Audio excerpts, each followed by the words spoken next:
Hello, a very good morning to you, and welcome to this edition of the program. Good morning, Anambra. I am Ebere, Ugonna. Well, today is quite amazing. Monday, the 12th of October, 2020. And well, it happens to be a wonderful week that has to do with the woman and the girl child. Well, the world is celebrating the International Day of the Girl Child, and this morning we will be talking about the topic equal opportunities for the girl child. We'll be looking at it critically. Who is the girl child?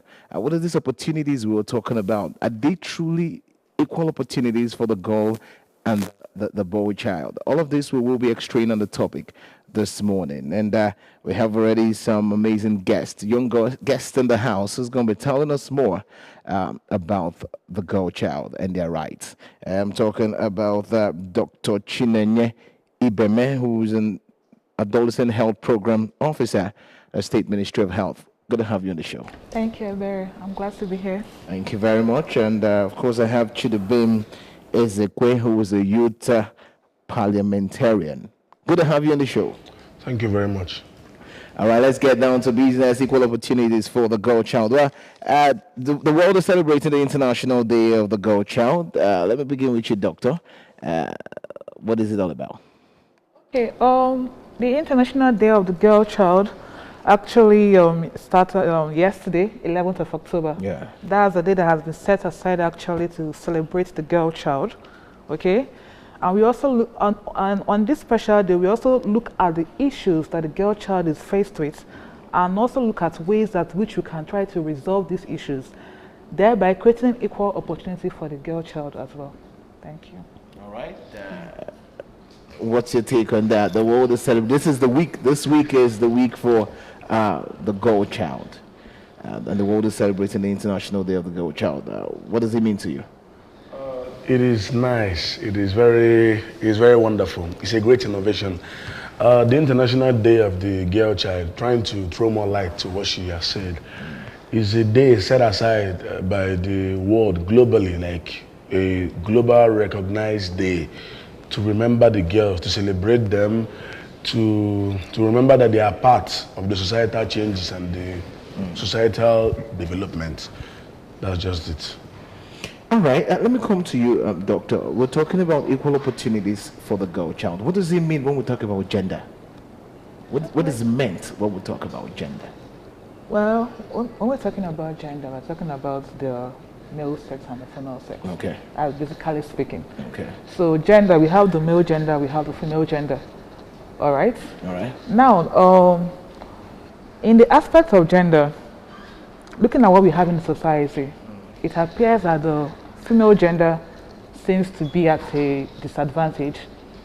Looking at our societal, shall I say the way the society has been set up, there is this notion that the male child is more important than the, or shall I say a belief, it's not even a notion, it's a belief that the male child is more important than the female child.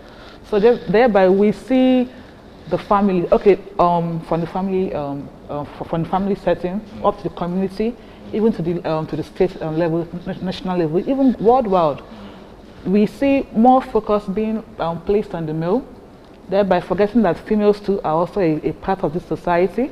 So that is why this day has been set aside to raise awareness that look, that this girl child is also a human being. She is human. She has feelings. She has thoughts. She has dreams. She has things she wants to achieve. So these are so we are trying to raise an awareness on the need to empower the girl child. So all right. The theme for this year's celebration says "My voice, our equal." Right. Future, okay. Future, yeah. Let's quickly let me hear from you. What are the importance and significance of the girl child? The importance and significance of the girl child is what I would say is sancta simplicitas. That's easy to understand, because in the ancient time, the old times, girls have been marginalized in so many ways. They have been set aside. They have been put at the corner, at the by side of the affairs. But this day, the world, the global system came together and they decided that it's high time it stopped. It's high time girls join the affairs of the society. It's high time they have a say in what is going on in the society. So the importance are, one, it proves beyond doubt that girls are human. It proves beyond doubt that girls are also Homo sapiens. They are human beings, like every male will ever be. And it also proves that girls are of the same importance, if not higher importance than the males. Doctor, what's the importance of this day celebration? What's the importance of celebrating the International Day of the Girl Child? I think it pertains to what I've been saying, setting aside a day to raise awareness on the issues facing this girl child. That this girl child, at least to ensure that the rights, that the girl child can exercise her rights. As a girl child, I was once a girl child, even though now I'm a woman. So as a girl child, she has a right to education. She has a right to protection from violence. She has a right to the proper information. She has a right to pick when she wants to be married or not. She has a right to decide when to have children. So these are all the things we are trying to create awareness on. We are trying to highlight the rights, as in the essence of this day is to highlight the rights of the girl child and make sure that this girl child knows her rights and knows when to exercise those rights. So let's delve into now the problems facing the girl child, because it looks as if over the years it is the whole talks and awareness and clamor has been on the girl child. Now, yeah. I'm not trying to take sides, but I know that when we talk about the problems the girl childs are facing, especially when we hear like more of rape, violence, and a whole lot. But I know the male child also go through all of this, but we're not focusing on the male. So let's talk about the problems facing the girl child. What are those problems? Okay. There are so many problems that the girl child is being faced with, actually. And one of that is the right to education. We see the girl child maybe taking a back seat so that her male counterpart can go can get educated. What am I saying? For instance, in a family where they have maybe they have boys and girls, maybe they are strapped for funds to train all children. You will see the parents telling the girl child, either you step back, or why don't you get married? Then, when they marry off this girl, they take the funds they got from her dowry or her bride price to now train their male child. That is one of the issues that the girl child is facing. That most times parents lay more emphasis on the education of their male child and not for their female child. Then a second issue that I face with again is what we call gender-based violence. Okay?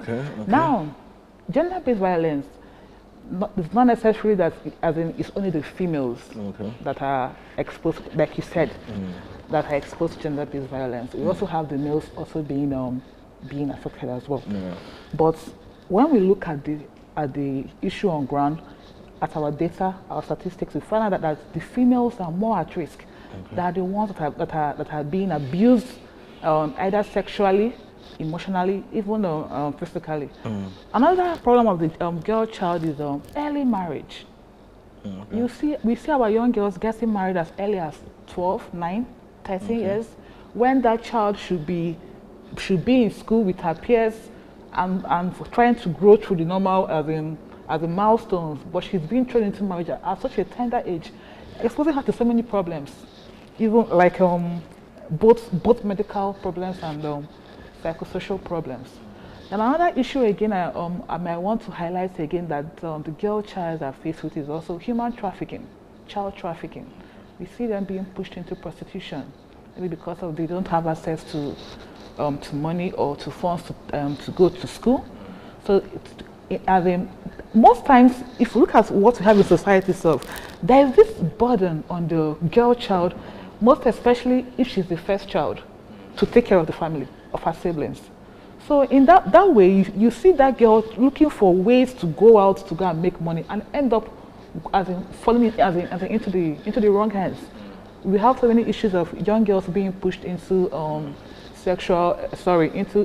human trafficking to go on to become female sex workers. So these are a few of the things that I think I can highlight for now. All right, so we'll be touching this problem one by one. She's just highlighted some of the problem, but let me begin with the one she talked about, gender-based violence.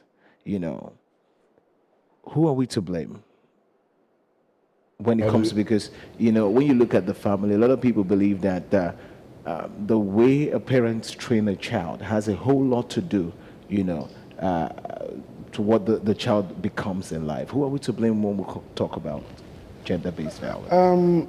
The blame can be one-channeled. The blame has so many areas, so many terrains. So let's hear. Even the Bible states this. Proverbs 22:6. Train up a child in a way he should go, and when he's old, he wouldn't depart from it. Okay. Most of the time, this sexual, gender-based violence, like she said, is violence that comes as a result of your gender. Most of the time, it's not really the fault of the child. And some other time, it's not the fault of the parents. It is just two-sided. Like, you can't channel the fault on one side. Okay. From the part of the parents, it comes from the direction that parents, precisely when you look for a child or when the girl happens to be the only child, you know, in the modern day generation, it's no longer channeled on the fact that girls are sidelined. It's now channeled on the fact that girls, should I say, when they are the only female children in their families, they tend to be, should I say, pampered or what? This rape we are talking about actually comes from many directions. Men are not firewood. Men have blood flowing through them. So it can come from what somebody puts on. It can come from the way the person presents herself. It can come from the way the person moves, which is the job of the mother, the father, to train. Do not wear this to go outside. This is your boundary. Don't wear this. Move this way. Move that way. Yeah. But people tend to wear things to go outside. But is that enough reason why a man should rape a woman because you probably feel she's dressing in a provocative way? Should that be enough reason? Well, that shouldn't be enough reason. Just like the saying goes, in every 12 there's a Judas. In every 12 there's also a Peter, James, and John. Some men can control themselves. Like some men can hold themselves, whatever they have in them. But some men can't. Some others cannot. Okay, let me hear from Doctor. You know, he's talking because away from his point. You know, I think a whole lot of men out there also, you know, have this kind of view that why most ladies get raped is because of the way they dress. What's your take on that? Well, I think it goes without saying that basically I would call that victim shaming. Okay. Because now we are laying the blame on the victim of rape because she was dressed in a certain way. That was why she was raped. Now, let me ask the question, please. What about the 6-year-old that got raped? Was she dressed in a certain way? Was she being provocative? Okay. Did she try to seduce the man in question? Because these days now we have so many incidents of child rape going on. Just barely 2 days ago, we had a case at the hospital of a 6-year-old girl that was raped by a close family relation. So now, I do not think, and I don't believe that it has to do with the way a woman dresses. I think it has to do with our mindsets as a people. Because from my own personal observations and from also what I have read, it appears to be, it shows that women are being objectified. We are being seen as objects of pleasure. And until we as a society learn to stop objectifying women, I'm sorry that this rape culture of 18 would soon become a pandemic if care is not taken, the way we have the coronavirus pandemic. So we need to lay emphasis. In fact, we should teach our male children, the boys, we need to let them know that women are not there for your pleasure. We are supposed to respect the female. And again, we should also teach our girl child to know how to set boundaries. Okay. When you talk about setting boundaries, what exactly are you talking about? Because a lot of people, this is a forum, a platform where people want to know and understand. Yes. So when you talk about setting boundaries, what exactly are you talking about? Okay, fine. Let me take it back to the issue of rape, gender-based violence. Okay. Now, for example, we have our young girls in schools. They're adolescents. They are at that age where they want to please people. Where they want people to like them, to see them as beautiful, okay? And because of that, they are now being put at risk. Maybe you see them going to things due to peer pressure, okay? You see them exposing themselves to certain situations where they shouldn't expose themselves. Maybe they see their friends hanging out, but so the girl should be taught that to know when to say no. Because most times, we as women, we are taught, as in right from the cradle, we are taught to always try to please at your own expense. To go the extra mile at your own expense. So we should start early to teach the girl child, know when to say no. Self-love first. Okay? It's not because you are trying to please your friend, you will not follow him or her to a party where you know you will be at risk. So know when to say no. So does the blame and the whole ball falls on the table of the parents now? Because when you talked about starting from the cradle to teach them when to say no, what's the role of the parents in that aspect? Yes, I try as much as possible to avoid that word blame. But let us all know that we all have a role to play. Okay? We as parents, I think our role is the most important. Because we are the ones we're actually the ones that mold these children into what they're going to be in future. We play a very vital role in molding our kids to what they're going to be. So yes, we as parents, we have a very big role to play in educating our girl child, okay? And also protecting them from certain situations that will put them at risk. All right, let me pause you there. Let me come over to you now. We're talking about celebrating the girl child. This is their week. What do you understand by gender equality, gender equity, and women empowerment? Gender equality, right? Yeah. Gender equality, like the name sounds, equality, equilibrium, that's what it implies. That gender equality means that the two genders are placed on the same level. The two genders are given the same level of importance, same value, same manner of care and everything. Then women empowerment is when women, ladies precisely, children, growing females are put in lots of engagement like skill acquisition, education precisely, because the greatest empowerment is studies. The greatest empowerment is education. Once somebody is educated, the person will be able to stand yes, to say yes, that the person's yes will be yes and the no will be no. And to throw more light to what she said about 6-year-old children being raped, actually, I really can't fathom it. Though I've heard such things before. The one I heard was 11-month-old child being raped. Those people should be taken to the hospital. Those men should be taken to the hospital because they have cerebral quagmire. Cerebral disorder is wrong with them. Because talking about the way a girl dresses, the way she looks, you can't tell me those children haven't reached their puberties. So I wonder. But most of these things, from the investigation I carried out some months ago, actually I discovered that it's from the spiritual realm. Maybe someone was given an assignment from the spiritual kingdom. Get a 6-month-old child, get a 9-month-old child, 6-year-old child. It's also possible that maybe that's what puts them in that issue.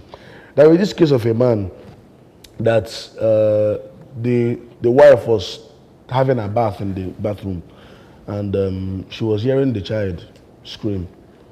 The woman was wondering, what is going on in my house? And the husband was there.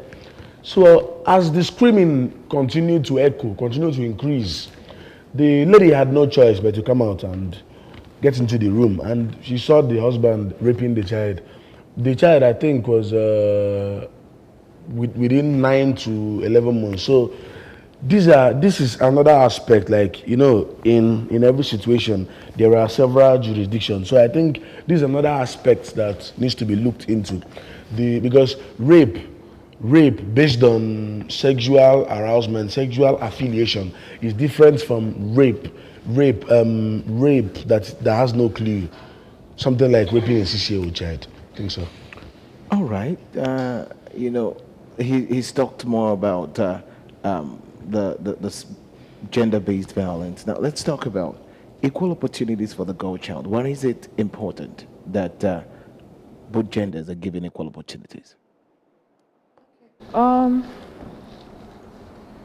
think basically it's just to ensure that everybody is playing on a level playing ground, a level playing field. Okay. Now, like he said, education is very key for the girl child. There's this saying that when you educate a girl child, you educate a nation. How true is that saying?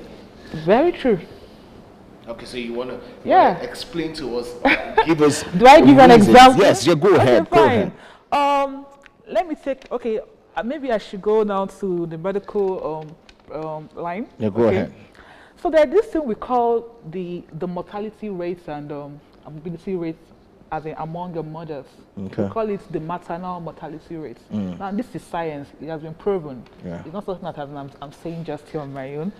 Now, we have found out through research that when a mother is educated, okay, when she has access to the right information, and of course I'm talking from the level of the girl child, okay, when she has access to the right information regarding her antenatal, regarding breastfeeding, regarding hygiene, basic hygiene.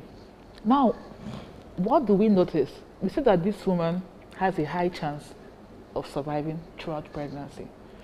We see that her baby also has a high chance of living to adulthood. How? Because she has access to the right information, she's educated, and of course, as in most times, when someone has education, it somehow in a way also translates to at least having some form of financial empowerment as well. So when we look at all this, you see that the child thrives better as of when you compare the child of a woman who does not have access to the right education or the right information. So this is the proven fact. Okay. So the woman, can I finish? Go ahead. So the woman, because she has been educated, knows that certain practices is harmful to her and to her child. Okay. She knows that her child should get immunized. Okay. She knows that if her child is convulsing, you don't go and start pouring urine on the child. Instead, you take it to the nearest hospital. She knows that, that she should go for antenatal. Yeah. She knows that she should give birth in a hospital and not at home or anywhere else.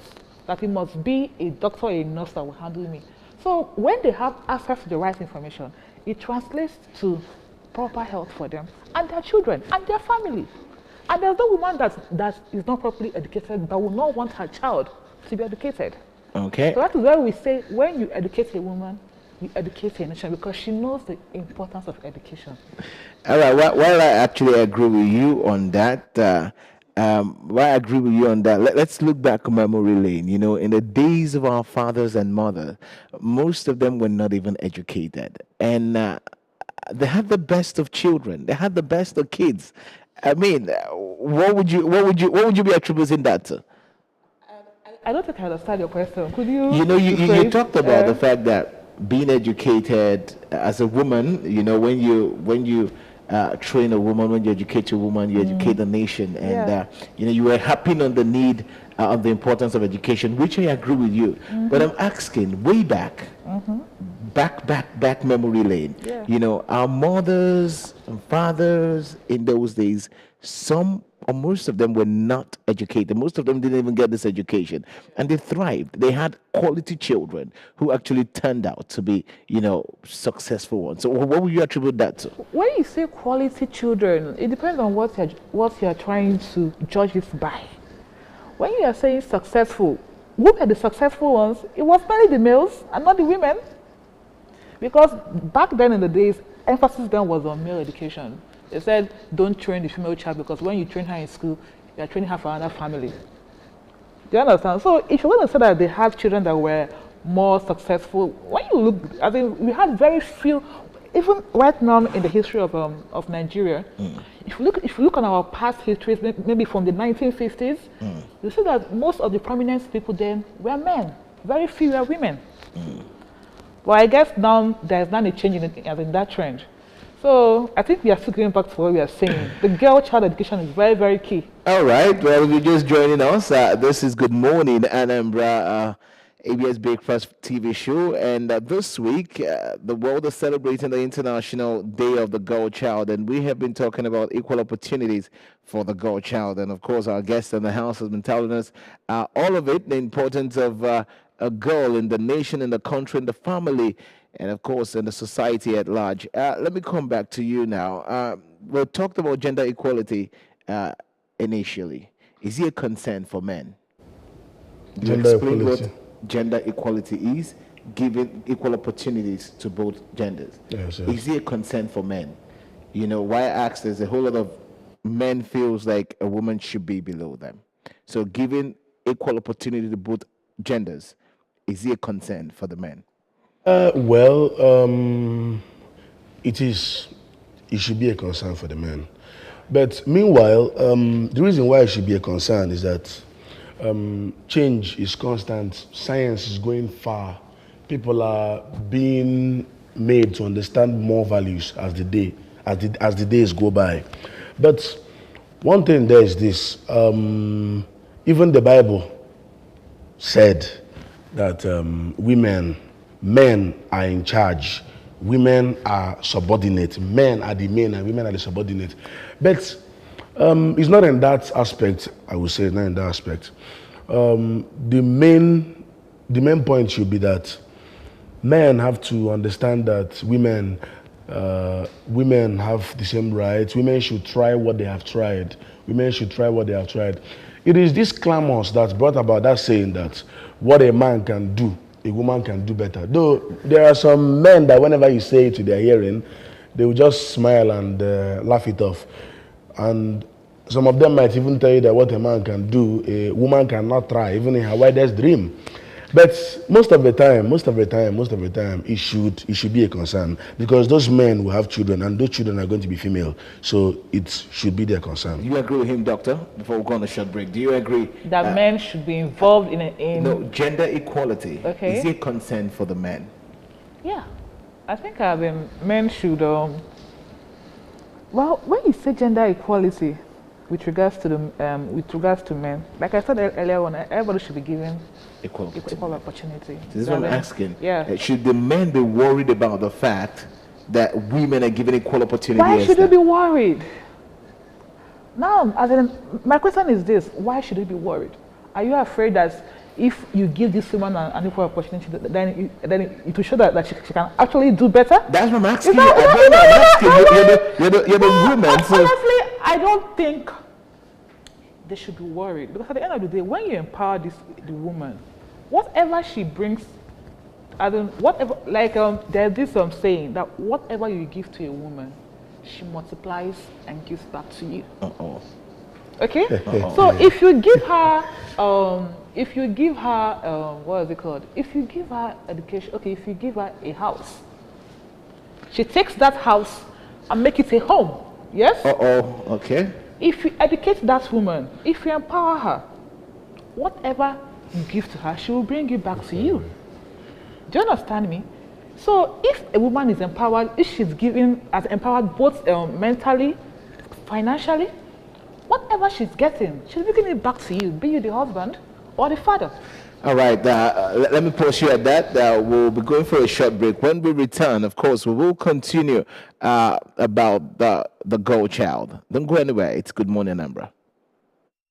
In this country, the girl child is not regarded as the same thing like in overseas. We have so many things actually to be done. And first of all, education is the main factor, main thing for any girl child You see most of the children roaming the streets or hawking and all that. Government should give equal opportunity, in fact, free education to all children. The girl child should be given equal opportunity with the boys. Makana, ndi Igbo si na nwaanyị bụ ife. The society and the government should look into it to enable the girl child have their rights in the society. And even sharing of the properties, girl child should be considered. Makana nwa niile bụ nwa. Aburo boys iche, girls iche. You see in the family, they will not recognize girl child, but if anything pertaining financial issue come up, they will call the girl child, even if they are in their husband places. The girl child and the male child are the same.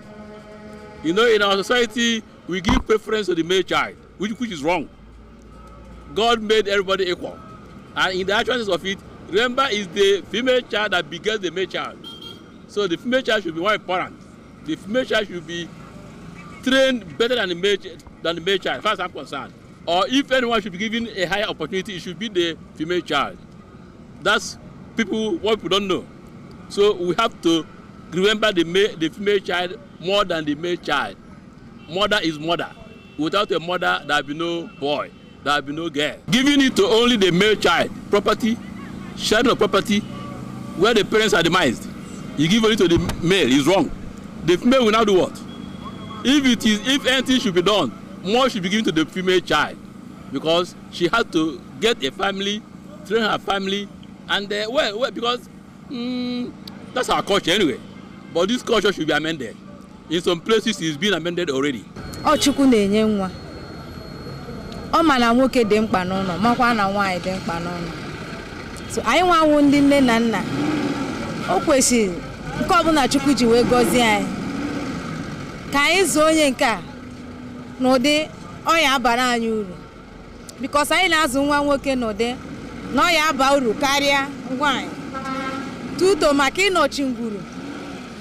Mana abịakwa n'aka nke ọzọ, ka ishi zụọ nwoke zụọ nwaanyị ọ dị mma, because izụkwa nwaanyị ọfụma ọnụgodu di.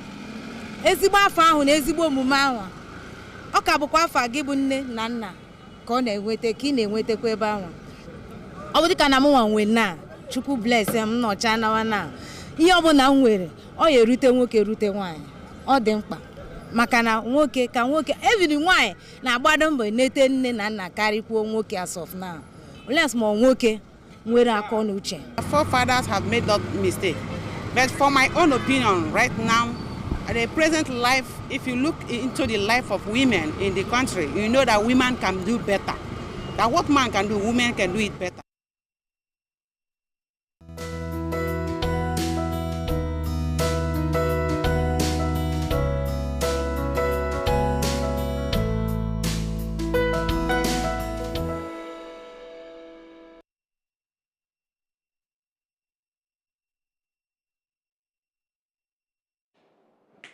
We're glad to have you back from the streets, where a lot of people, have their own opinions and, of course, thoughts about training a girl child, empowering a girl child, giving a girl child equal opportunities as her male counterpart. And, of course, we still have our guest in the house who's been telling us more about equal opportunities for the girl child as the world celebrates the International Day of the Girl Child. Let me come to you now, Doc. I know you watched the video. You saw your fellow woman who, said a whole lot of positives about the girl child. Now, let's delve deeply into gender-based violence.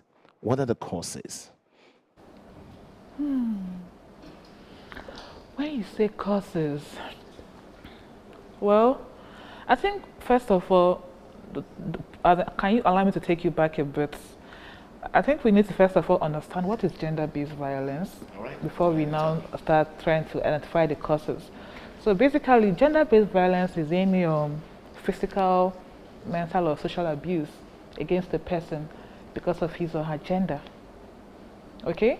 So we can have, it could either be sexual or non-sexual. For sexual, we're talking about rape. All right? Now, that is why I say because on gender-based violence is a very broad. Yes. So we need to break it down. We will. If we come to the sexual aspect of gender-based violence, one of the major causes is will I say societal attitude towards what we are seeing in society, towards the girl child, I believe. Okay, how we view the girl child, how we think. That's one of them. Okay, and also another cause again is should I say another thing could also be peer pressure on the part of the girl child now. Okay, maybe because as in she wants to belong amongst her friends. You see her putting herself in certain situations where she should not be putting herself. For example, you know that like, okay, maybe I can use myself for an example. I grew up in a very strict family, strict household. Once it is 6 p.m., you should be at home. Okay, but when you're trying to, you have friends, and maybe most times your friends are going for a party, and they're telling you to come so that we can go for you can go have a party at maybe a particular location, and you know that in your house you're not allowed to be out by 6 p.m. But because you want to belong, I want to feel among with my friends, I might now sneak out of the house to go for that party. And in that party, so many things can happen. There might be alcohol, there might be drugs, which when the girl child is exposed to, she might lose certain inhibitions, putting herself at risk to rape. Okay? And when we are saying rape basically means when the girl has not given her consent and you take carnal knowledge of her, you take advantage of her. Okay, so that basically is rape. So that is why I was like, I don't believe in because of what a woman is wearing or whatever. Yeah, because even we have what we call spousal rape. Even though I was going to call that. we have what we call spousal rape. So far, she has not given her consent. You don't go ahead with the act. Okay, good. Okay, go ahead. I want to answer you because Yes, go ahead. so I've talked on the sexual aspects of the rape. Yeah. Now, what about the non-sexual part of gender-based violence? Okay. This is where we have domestic violence. Okay, this is where we have child labor. This is where we have human trafficking. So poverty is another major factor. When, as in, people are poor, they are struggling to make their daily living, their daily bread. You see them doing things they would not ordinarily do to be able to get what they want. You see them getting into, as in, very risky situations that will put them at risk for abuse. You see them getting married before the time they should get married, putting that girl child at risk for, what do we call it again? On domestic violence. Do you understand me? So I think poverty also plays a very huge factor. Then, one other major cause why gender-based violence keeps being a recurring thing is that the government, the civil society organizations, I don't know the attention they are paying to ensure that the people that commit these acts are brought to justice. Because believe you me, if one person is made an example of, the rest will be very careful. All right, let me come to you now. You've been smiling and laughing. What is the part you agree or what is the part you don't agree with? Gender-based violence, she's been able to explain it, and she also explained what rape is. I was going to come back to you with spousal rape because I've got a question there, and she explained what rape is. You want to throw more light on it? Well, the funny aspect is spousal rape. Well, actually, just like rape implies, change is constant. I remember 2018 when I read about rape. The definition of rape in 2018 is not the definition of rape of 2020. This COVID-19 pandemic has made people get more enlightened. It has opened people's eyes to see the exact thing happening in society. As at that time, rape was just simply known as having sex with somebody without the person's consent. But now, what rape is defined as is forceful penetration, be it from the anus or no. Forceful penetration from any opening of the body. That is what rape now is. So, in the sense of spousal rape, I don't really understand. Like, do you actually mean that a husband can rape the wife? Yes. All right. Well, back to what I was saying. This rape issue, I actually agree with what she said.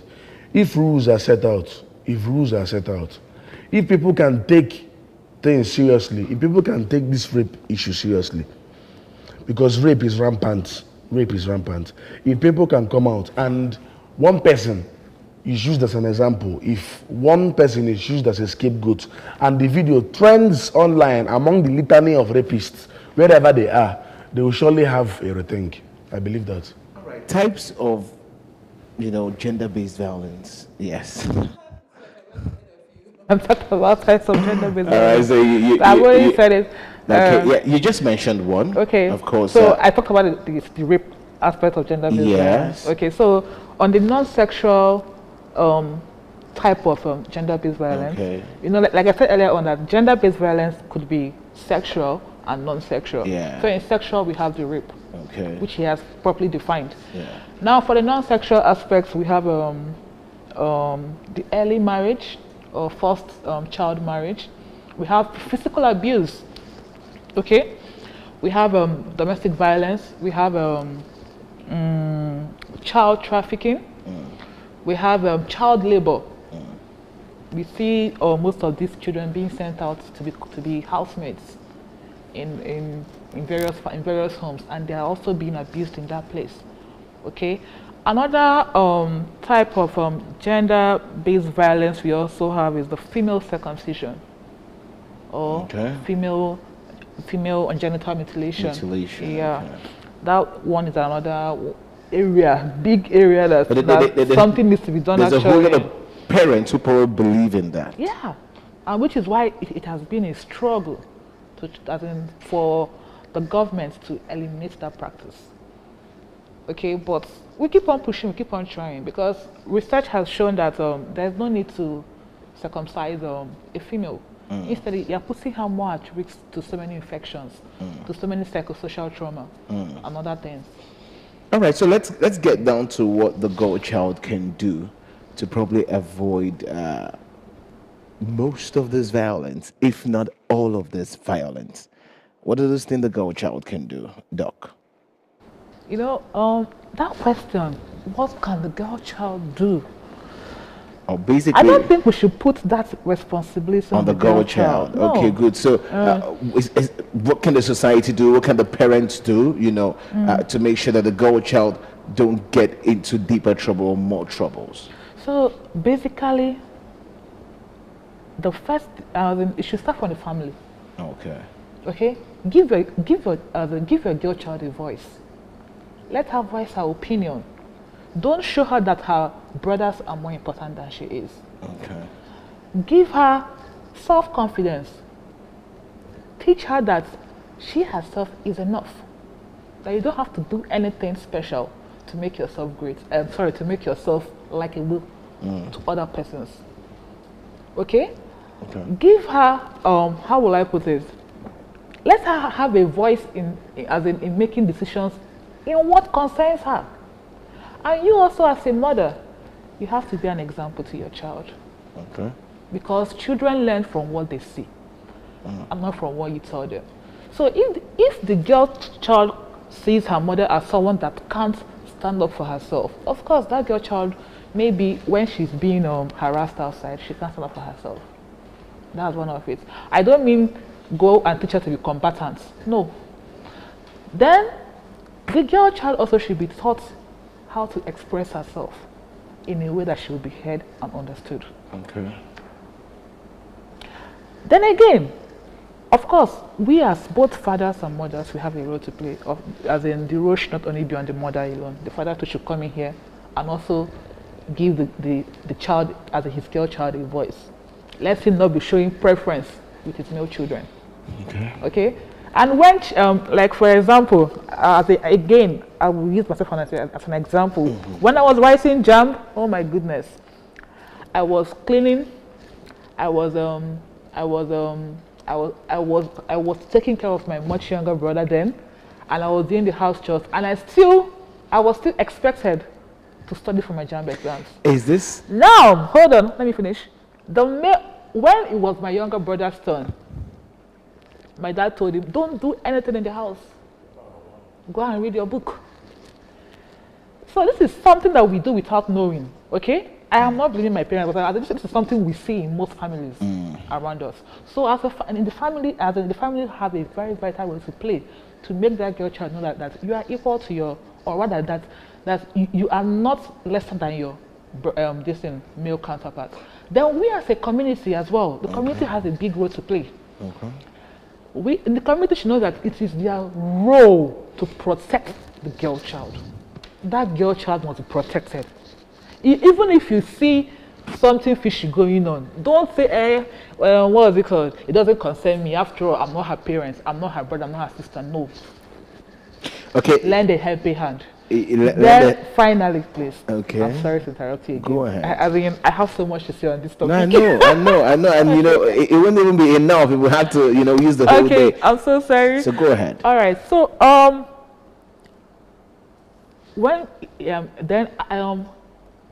back to the government.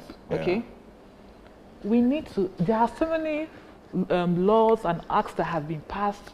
The Child Law Acts, the law against rape and so on. But how many of them are being implemented? We just pay lip service and go away. Maybe when as in it starts trending, we go and pay lip service, end rape, end this, end that. Then when it calms down, everything's back to status quo. No. The government should enforce those laws. We just need one person as an example. Because we have the cases of people that have raped children, they were arrested, then then the family of the person that raped the child now went to go and mount pressure on the victim not to, as in, make a case with their son. Or they pay their money and everything dies off. No. Those laws must be implemented for us to have a change. All right. Okay. Well, time is running out, friend. I'll come back to you quickly. What are those things the government can do, the parents can do, donor stakeholders can do to empower the girl child? Yes. The government should set out what I call ECI, efficacious corrective imperatives. I mean, they should set out rules. They should set out punishment. Let me give you an example. Like, most of the time, things don't spoil because people watch them spoil. Things don't spoil because people can't do something. It's because people don't place much value on those things that spoil. And they keep watching it, and it keeps deteriorating until it gets to the downside. If laws are set out, like in the time of Abacha, 1995, 6, 7, 8, laws were set out. If you are caught rebelling, somebody like Ken Sarawiwa fell victim, and you saw how it ended. If people set out rules, rape, so and so years, this is how many tons of iron that will be used to lynch you if you're caught in this kind of offense. When you see it, there are some times that words intimidate. There are some rules that intimidate, and there are some things you will say that scare individuals. When you do those kind of things, and people, because now, I thank God, social media has gone far, televisional moves have gone far. People must watch. There must be a channel a human being watches. Even though you don't watch a channel, you must be on social media, and channels have their websites on social media. So you must see what is happening. You must get to know what's happening. When you see what is happening, and you look at the television, this is what happened to this individual, and this individual is actually my friend, is actually somebody I commit the same crime with, and you see what happens to the person or what has happened to the person, you will surely change. So I think on the other hand, parents should also be wise. Parents should apply the principle of Uche. that is wisdom. Then they will apply the principle of Uchu, that is preventive measures, because the preventive is actually better than the corrective. If you can prevent, like check when you prevent a disease like AIDS.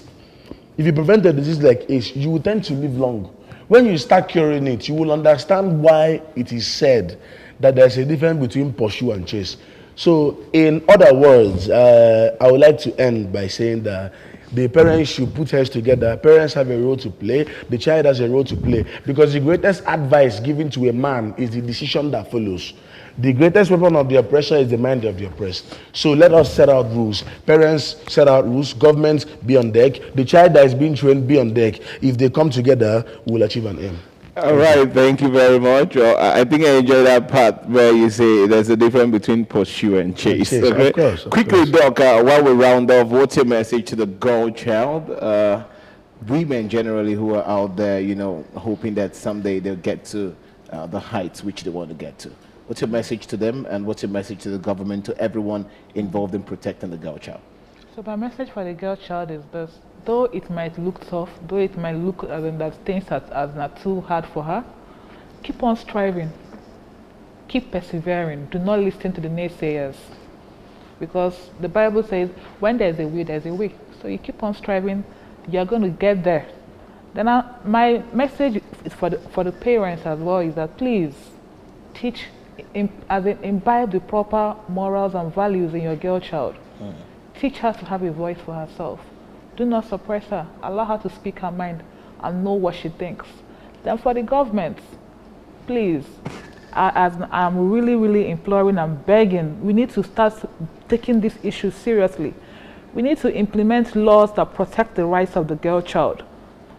The girl child has the right to education. She has her medical rights. She has her legal rights.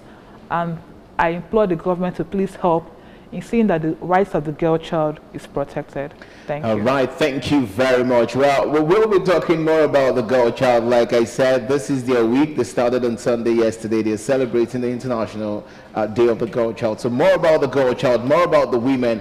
We'll be talking about it all through the week. And I want to say a very big thank you to our guest this morning who's been able to tell us more about the equal opportunities for the girl child. Thank you so much for coming on the show, Dr. Chinenye Ibeme, who is the Adolescent Health Program Officer at the State Ministry of Health. Thank you so much for coming on the show. I'm glad that I came. Thank you. And of course, thank you very much, Ibeme ZEKWES, who is a youth parliamentarian. Thank you so much. You're welcome. You're welcome. I'm also happy. All right, thank you very much. This is it on Good Morning Anambra. Tomorrow is another time I'll bring to you the best of it all. I am Ebere, Ugonna. Just to let you know, at 9 o'clock is time for morning news, and at 9:15 will be the best time to go through sporting stories. Thank you so much. Good morning.